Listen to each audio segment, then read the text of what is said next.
ஸ்டாலின் போறார். அப்ப பெண்கள் எல்லாம் காதுல தோடு போட்டிருந்தாங்க, கழுத்துல செயின் போட்டிருந்தாங்க.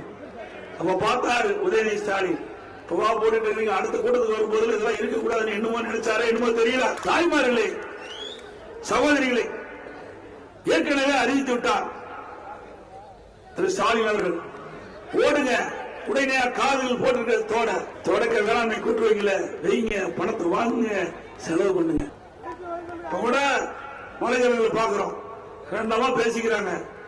என்னமா கழுத்துல போட்டு சைடு காணானது என்ன பண்றது? இந்த ஆட்சி வந்த பிறகு இந்த ஆட்சியாளர் நம்பி நான் போய் சொசைட்டில கொண்டு போய் இந்த நகையை வச்சு பணத்தை வாங்கினேன், தள்ளுபடி செஞ்சு பார்த்து பணத்தை எல்லாம் செலவு பண்ணிட்டேன், இவங்க பணத்தை கட்ட சொல்லிட்டாங்க, நகை போனதான் மிச்சம் அப்படின்னு வலைதளங்கள் வரும்போது பார்த்தேன்.